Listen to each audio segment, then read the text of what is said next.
sezokhuluma manje kwaba khona iphutha sesidla uphoyizeni sahamba emhlabeni. Ukubuya kamama ke uthi asizomcelela intethelele enkosini yamaNazaretha ngoba zonke izinto enizenzayo ekhaya kuthiwa lo ngoba wahamba emhlabeni kwakhala la ekhaya wabuya kanjani. Akusiyena walapha ekhaya lo, owalapha ekhaya washona emhlabeni, nanti ithuna lakhe elinye nowayenaye nanti wabuya kanjani pho. Ngithunyiwe ke baba usuke umuntu eNewcastle njengoba kade kuFebruary ehamba efuna kithi ezokhuluma lokhu ukukhuluma.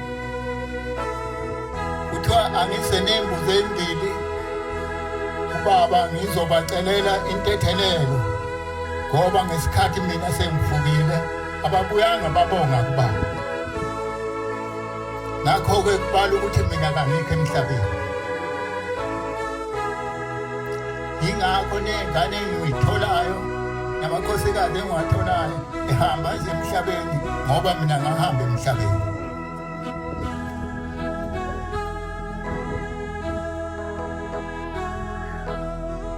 Nomusi sigcina sifika kubaba nombangela uDube nombangela uMantengo silethe umshini wokusika inyama ngaphakathi.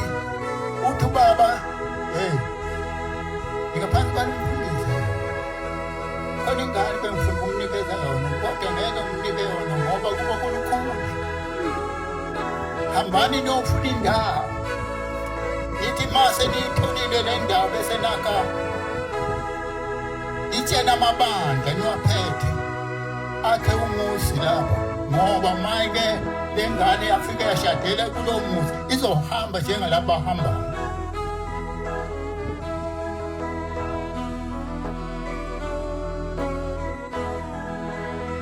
Okuluhlungu-ke baba ngesikhathi mina sengihambile kwayiwa eMkhayideni kwakukhona umfundisi ngathi umbangela uyise kamfundisi ucele lapha inkosi yathi afuna isigubhu soswela afike naso kwathiwa akasibophele lapha phakathi ethempeleni esibhekisiwe lapho umoya ongakhona. Wasibhekisa lapho umoya ongakhona ukhala khona wathi masikhala sefa yathi ngifanele umoya walowo wena hamba ufika nini wathi ngofika kusasa wathi kulungile-ke hamba-ke wena kodwa ukhona engifunayo phakathi kwabo.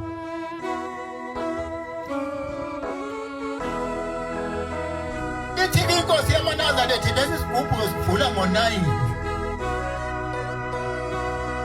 wangena-ke ucele uyise kamfundisi ucele wafika wavula lesi sigubhu kwabe sekuvuka le ngane ekhaya.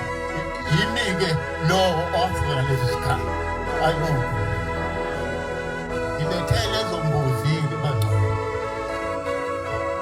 Uthi-ke lo muntu njengoba lona imbona ephila usembangweni kuthiwa lo ngokwashembe lo akuyena walapha ekhaya. Uphila ngomphefumulo kaShembe akusiyena walapha ekhaya. Walapha ekhaya wafa. Ilethe lezo mbuzi baba uwe wena obasiyo lapha bekhona. Okunye baba ngiyasaba ukukusho ngiyosho ngelinye ilanga ngoba ngithi nje yimi ngedwa okhona sesele. Sasi-10 bonke sebahamba yimi ngedwa sese futhi ney'ngane ngisenazo. Yingakho nasemhlanganweni nje angisemningi ngoba nginamuntu nasekhaya. Maningi amazwi inkosi wabusi. Mhlambe nguphi ingane inkosi?